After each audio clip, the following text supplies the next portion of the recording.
এর জন্য আমরা আজকে বাংলাদেশ যুব অধিকার পরিষদের পক্ষ থেকে মার্চ টু দুদক কর্মসূচির মধ্য দিয়ে আমরা দুদকের এই অফিসে এসেছিলাম।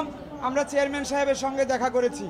আমরা উদ্বেগের সঙ্গে লক্ষ্য করেছি যেখানে আমাদের একজন প্রধান উপদেষ্টা রয়েছেন, যিনি একজন নোবেল পুরস্কার প্রাপ্ত, যার ইমেজ রয়েছে সারা বিশ্বব্যাপী সমাদৃত। তার মন্ত্রী পরিষদে বা তার উপদেষ্টা পরিষদে যে উপদেষ্টারা রয়েছেন তাদের পিএস এপিএসরা দুর্নীতিতে জড়িয়ে পড়ছে। এনসিপির বিভিন্ন তানভির নামে নতুন দরবেশের উদ্ভব ঘটছে, যারা শুধুমাত্র বই ছাপিয়ে 400 কোটি টাকা মেরে দিচ্ছে। এখনো পর্যন্ত তাদের আমরা গ্রেপ্তার দেখছি না। তাদের বিরুদ্ধে তদন্তের কোনো কার্যকরী এখনো পর্যন্ত দৃশ্যমান কোনো কিছু আমরা দেখতে পাইনি। এটি উদ্বেগের সঙ্গে লক্ষ্য করছি। সেটি আমরা চেয়ারম্যান সাহেবকে জানিয়েছি। আমরা চেয়ারম্যান সাহেবকে জানিয়েছি 15 দিনের মধ্যে যদি তাদের তদন্ত শেষ না করে গ্রেপ্তার না করে তাহলে আমরা কঠোর কর্মসূচি দিতে বাধ্য হব এবং সেই কর্মসূচি হবে প্রধান উপদেষ্টার কার্যালয় ঘেরাও।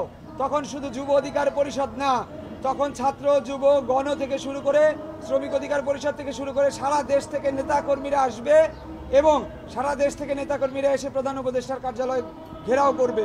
এমন একজন বিশ্ব সমাদৃত প্রধান উপদেষ্টার যে মন্ত্রী পরিষদ, সেই মন্ত্রী পরিষদে বা উপদেষ্টা পরিষদ, সেই উপদেষ্টা পরিষদের পিএসএপিএসরা দুর্নীতি করছে, সেটা তাদের শক্তির উৎস কোথায়? তারা তো উপদেষ্টাদের শক্তিতেই তারা এই কাজগুলো করছে। তাহলে উপদেষ্টারা এখনো পদত্যাগ করেনি কেন? তাদের যদি নীতি নৈতিকতা থাকতো তাহলে তারা পদত্যাগ করত। আমরা লক্ষ্য করছি, নির্লজ্জভাবে লক্ষ্য করছি যে তাদের এখনো পর্যন্ত ভাবের উদয় হয় নাই, লজ্জার উদয় হয় নাই বলে তারা এখনো স্বপদে বহাল আছে। আমরা এই উপদেষ্টাদের পদত্যাগ দাবি করছি।